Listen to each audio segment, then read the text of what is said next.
거룩하신 하나님 아버지, 은혜를 감사합니다. 오늘도 우리에게 귀한 아침 주셨사오니 기도로 하나님께 나아갑니다. 주의 말씀을 듣고 온전한 기도의 자리에 서게 하옵소서. 예수님 이름으로 기도드립니다. 아멘. 찬송가 342장 하나님께 찬양드립니다.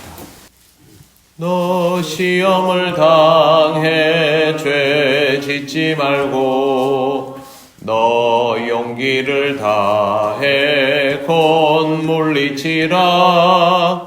너 시험을 이겨 새 힘을 얻고 주 예수를 믿어 늘 승리하라.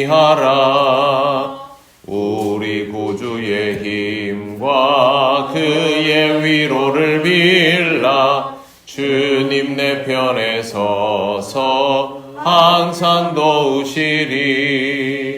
내 친구를 삼가 잘 선택하고 너 언행을 삼가 늘 조심하라.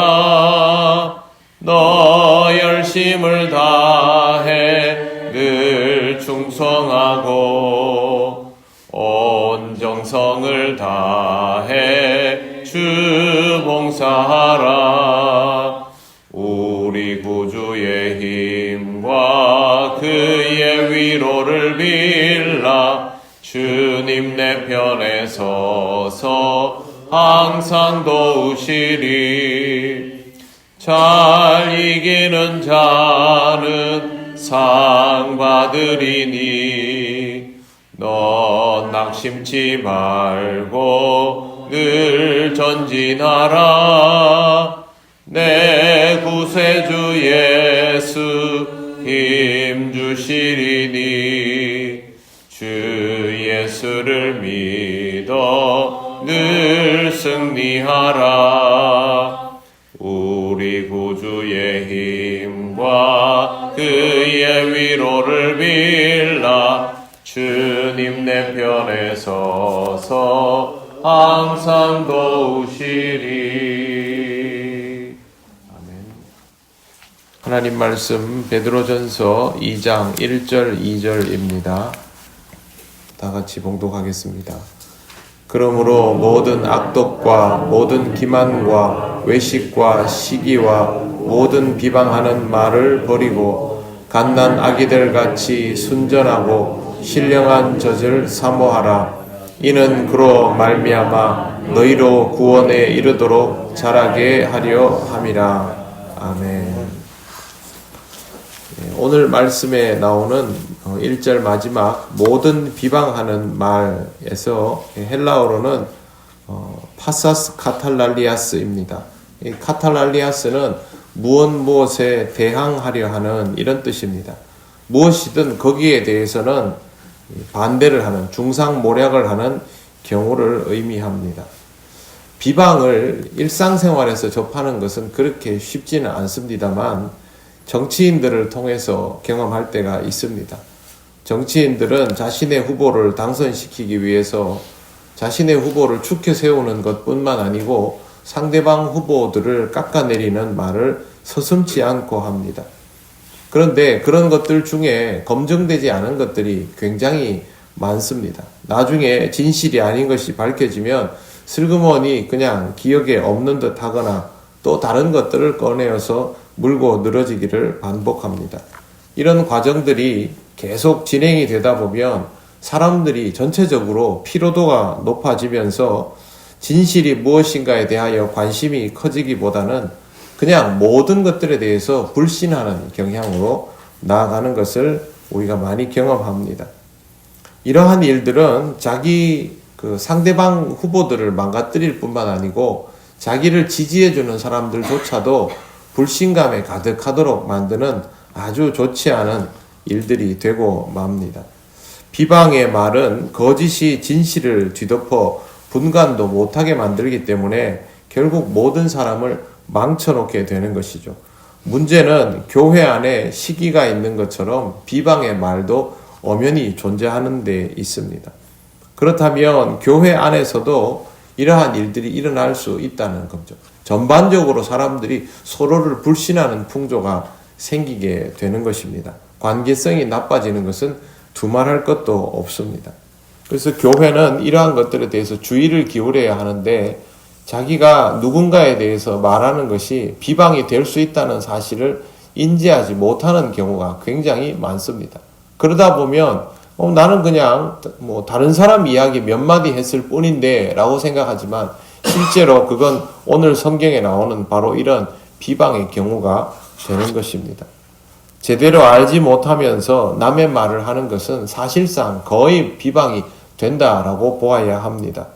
남에 대해서 알았다 할지라도 그 사람에 대하여 말하는 것도 예외 없이 비방이 되어버립니다. 왜 그러냐 하면 우리는 다른 사람의 속내를 모른 채로 그 사람에 대해서 이야기하기 때문이죠.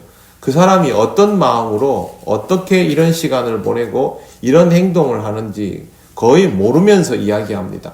눈에 보이는 현상, 그것도 그 많은 현상과 과정들 중에 아주 단편적인 하나만 딱 집어내서 그 사람이 이렇더라 라고 말해버리는 것이죠.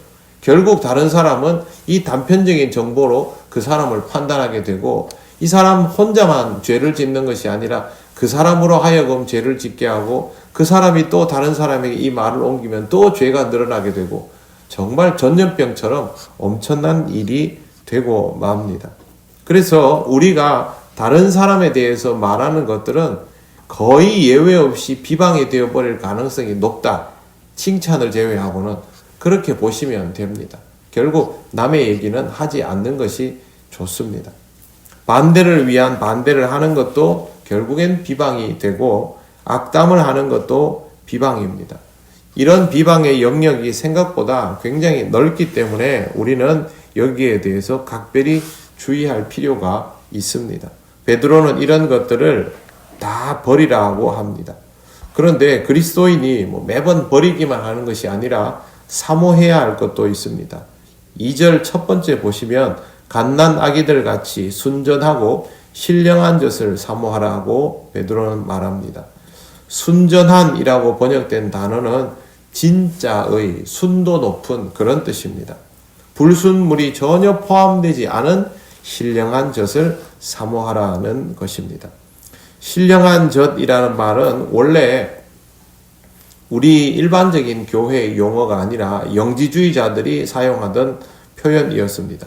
영지주의자들은 성례전을 중요하게 여기면서 그 성례전에서 이런 표현을 사용했는데 우리 그리스도인들은 그런 표현이 아니라 신약 성경에서 보면 신령한 젖이라고 하면 복음, 하나님의 말씀 이런 것들을 의미하고 있습니다.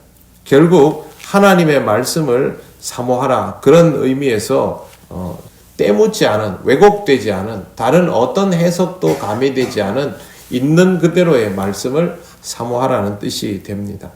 베드로가 본문에서 갓난 아기라고 표현을 하고 있는데 갓난 아기는 다른 음식을 먹을 수 없지 않습니까? 좀 크고 나면 이유식도 먹고 더 딱딱한 것도 먹고 하지만 갓난 아기는 옛날로 말하자면 분유가 있던 시절도 아니죠.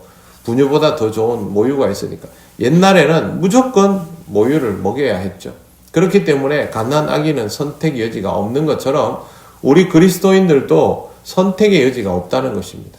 하나님의 말씀으로 일단 영적 성장을 이루어 가야 그 다음에 세상적인 것을 보아도 또 좋지 못한 것들을 보더라도 이거는 버리고 저거는 취하고 이런 것들을 구별할 수 있는 단계까지 가니까 그 전에는 무조건 하나님의 말씀으로 인생을 채워 나가야 한다라는 뜻입니다.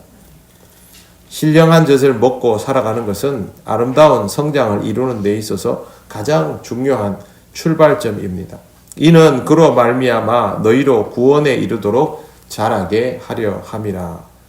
항상 갓난 아기의 심정으로 순전하고 신령한 젖을 사모하면서 그렇게 살아가시길 바랍니다. 하나님의 말씀보다 좋은 것은 우리에게 없습니다. 그 말씀을 먹고 양분을 가지고 성장을 이루어가면서 이것도 저것도 취하고 판단하고 버리고 할 수 있는 것이지 말씀이 토대가 되지 않으면 다른 것들은 사실 감당할 수 있는 것이 없기 때문입니다. 이 말씀을 통해서 아름다운 성장을 이루고 하나님께서 우리에게 허락하신 구원의 경험을 더욱 풍성히 누려가시기를 바랍니다. 기도드리겠습니다. 하나님 은혜를 감사합니다. 하나님 우리에게 허락하여 주신 이 말씀을 통하여 우리의 부족함들을 잘 깨달아가기를 원합니다. 성령님 우리를 인도하여 주셔서 말씀을 먹으며 우리에게 건강한 것들이 쌓여지게 하시고 좋지 못한 것들을 취할 수 있는, 버려나갈 수 있는 지혜도 있도록 인도하여 주옵소서. 무척 추운 날씨입니다.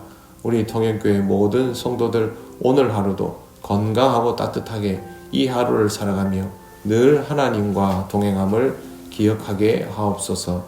감사드리며 예수님 이름으로 기도드립니다. 아멘. 하늘에 계신 우리 아버지, 아버지의 이름을 거룩하게 하시며 아버지의 나라가 오게 하시며 아버지 뜻이 하늘에서와 같이 땅에서도 이루어지게 하소서.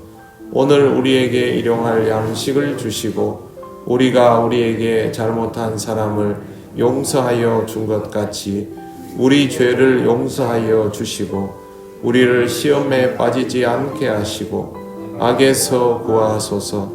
나라와 권능과 영광이 영원히 아버지의 것입니다. 아멘.